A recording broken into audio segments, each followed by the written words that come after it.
Food এসআইয়ের experience থেকে কোনো রকমে বেরিয়ে এসে আবারও শুরু করলাম পড়াশোনা। এমন নয় যে একেবারে পড়াশোনা করিনি, অ্যাকচুয়ালি শরীরটা ভালো ছিল না, যার জন্য ভ্লগ দিতে পারিনি। আর এখন থেকে রেগুলার আগের মতোই ভ্লগ আসবে। তো কেমন আছো সবাই? আশা করছি তোমরা সবাই ভালো আছো, আর আমিও ভালো আছি। আর কেমন চলছে তোমাদের প্রিপারেশন অবশ্যই জানিও। আজকে আমি আমার ভ্লগটা শুরু করেছি ভোর 4:30 থেকে। আসলে গত রাত্রে আমি অনেক তাড়াতাড়ি ঘুমিয়ে গিয়েছিলাম, যার জন্য আজ একটু তাড়াতাড়ি ঘুম ভেঙে গিয়েছে। আজকের ফার্স্ট সেশন মানে ওই 4:30 থেকে 6টা পর্যন্ত আমি আধ ঘন্টা মতো ডেইলি কারেন্ট অ্যাফেয়ার্স পড়েছি আর একটু হিস্ট্রি এমসিকিউ পড়ছিলাম। তো যেহেতু মা নেই বাড়িতে, মামা বাড়ি গিয়েছে, সো সারাদিন প্রচুর কাজ আছে। তো চলো দেখা যাক আজকে কতক্ষণ পড়াশোনা হয়। আর এখন প্রায় 8টা মতো বাজে, বাড়ির মোটামুটি কাজ সেরে চা করছিলাম নিজের জন্যই। চা খেয়ে ভেবেছিলাম একটা অনলাইন ক্লাস করব, বাট সেটা আর হলো না। তাই ঝটপট রান্নাটা সেরে নিলাম, কারণ এই দিকে যত তাড়াতাড়ি কাজ কমপ্লিট করব ওই দিকে কিন্তু নিজের জন্য একটু বেশি সময় পাবো। তো যাই হোক, রান্না কমপ্লিট করে স্নান করে নিয়েছি। আর সামনে যেহেতু অনেকগুলো এক্সাম আছে, তো তোমরা কোন এক্সামকে টার্গেট করছো আমাকে কমেন্টে জানিও। আর আমি তো ডিফেন্সের সব ফর্মগুলোই ফিল আপ করে ফেলেছি, বাট আমার মেন টার্গেট থাকবে PSC miscellaneous and clerkship.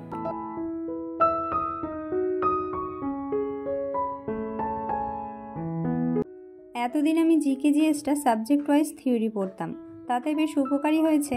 R next কয়েক মাস আমি ম্যাথটা একটু বেশি প্র্যাকটিস করব, কারণ ফুড এসআই এক্সাম দিতে গিয়ে রিয়েলাইজ করেছি ম্যাথে আমার অনেকটা টাইম লাগছিল।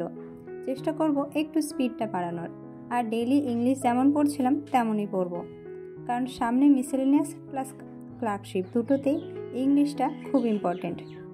বিশেষ করে ক্লার্কশিপের ক্ষেত্রে যেহেতু আমার ইংলিশটা প্লাস পয়েন্ট, আর আমার ইংলিশে ভুল কম হয়, মানে হয় না বললেই চলে। সেই জন্য আমি চেষ্টা করব প্রিলিমসে যে 30 মার্ক আছে ওখানে একটু ভালো স্কোর করার। আর যেহেতু মেন্সে ডেসক্রিপটিভ টাইপ লিখতে হবে, তো আমি ভাবছি এই 1 মাস আমি গ্রামারের পোর্শনগুলো একটু ভালো করে রিভাইজ করে নেব, মানে ওই one word, synonyms, antonyms, error correction যেগুলো আছে মোটামুটি। আর 1 মাস পর থেকে আমি ডেসক্রিপটিভ টাইপ সব কিছু লেখার চেষ্টা করব। মা না থাকায় বিকেল থেকে সন্ধ্যা পর্যন্ত অনেক কাজ ছিল বাড়িতে, সব কমপ্লিট করে এখন আবার বসলাম পড়তে। আর দুপুরের সেশনে ওই 2 ঘন্টা মতো ম্যাথ প্র্যাকটিস করেছি, আর ওই 1 ঘন্টা মতো একটু পড়াশোনা করেছিলাম।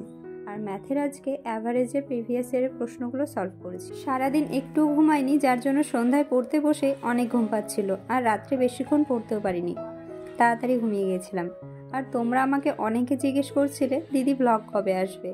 তো ব্লগ চলে এসেছে, সবাই লাইক করো আর বন্ধুদের সাথে শেয়ার করো।